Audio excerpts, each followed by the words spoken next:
ఇంటి పన్ను వసూలులో నగరపాలక సంస్థ అధికారులు, మున్సిపల్ అధికారుల యొక్క వైఖరి, అట్లే వసూలైనటువంటి జనరల్ ఫండ్ను ఖర్చు చేసేటటువంటి విధానంలో ఉన్నటువంటి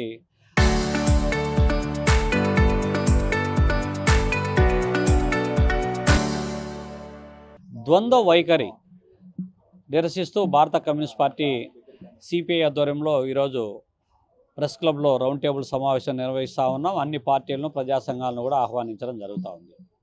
ఈ సందర్భంగా స్థానిక సంస్థల ఏర్పాటు ఎక్కడో గవర్నమెంట్ చేసే నిర్ణయం కాకుండా స్థానిక ప్రజల యొక్క అవసరాలను తీర్చేటటువంటి లోకల్ గవర్నెన్సీ అంటాం. మామూలుగా రాజ్యాంగ అధికరణ 73, 74 ప్రకారం ప్రజల నుంచి వసూలయ్యేటువంటి పన్నులను తిరిగి ప్రజలకు ఖర్చు చేసేటువంటి మౌలిక అవసరాలను తీర్చేటువంటి సంస్థలుగా లోకల్ బాడీస్ ఉండాలా.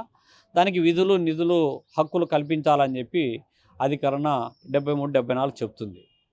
కానీ ఇవాళ ప్రభుత్వ విధానం ఎట్లుందంటే కడప నగరపాలక సంస్థ, పులివెందుల, ఎర్రగుంట్ల, జమ్మలమడుగు, ప్రొద్దుటూరు, మైదుకూరు, కమలాపురం, బద్వేలు ఈ ప్రాంతాలలో మేము భారత కమ్యూనిస్ట్ పార్టీ సిపిఐగా 50,000 పైబడి ఉన్నటువంటి పన్నుల బకాయిల వివరాలు అడిగితే సాయిబాబా కాంప్లెక్స్ దాదాపు 3 నుంచి 4 కోట్లు బకాయిలు ఉంది.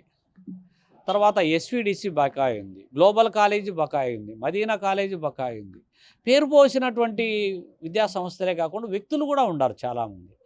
ప్రభుత్వ రంగ సంస్థలు కూడా ఉన్నాయి. నేనంటే పులివెందుల మున్సిపాలిటీ వాళ్ళు గోవిందరాజు టెక్స్టైల్స్ దగ్గరికి పోయి ఆందోళన చేస్తూ ఉన్నారు. దాదాపు 89 కోట్లు బకాయిలు ఉంది. ఎర్రగుంట్ల మున్సిపాలిటీలో దాని ఇయర్ బడ్జెట్ అయినా కూడా దాదాపు ఒక 10 కోట్లు, 20 కోట్లు అంటే మహా ఉంటుంది. కానీ ఇవాళ దాని బకాయిలు చూస్తే 50 కోట్లలో దాటిపోతూ ఉన్నాయి.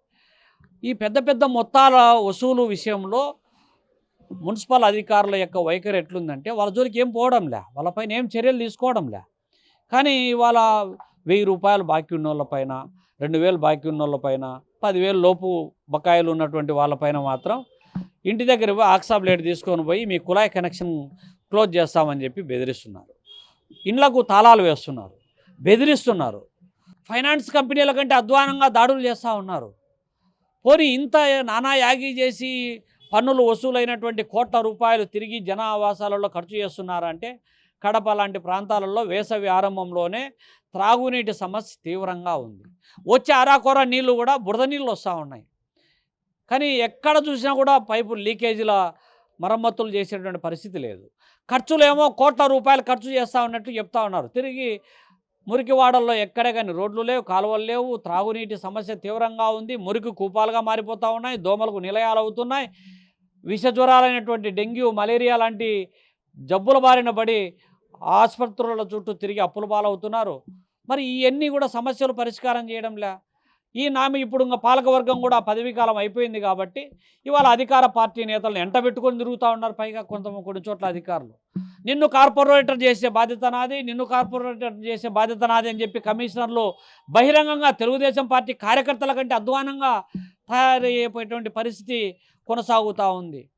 అధికార పార్టీకి ఒత్తాసు పలికే వాళ్ళ విషయాల్లో ఒక రకంగా, అధికార పార్టీకి అపోజిషన్లో ఉన్నటువంటి వాళ్ళ పట్ల ఇంకో విధంగా వ్యవహరించేటువంటి తీరు తెన్నులు చూస్తే చాలా దారుణంగా ఉండే పరిస్థితి నెలకొంటున్నటువంటి నేపథ్యంలో ఈ అధికారుల యొక్క వైఖరికి నిరసనగా దశలవారీ పోరాటం చేస్తాము.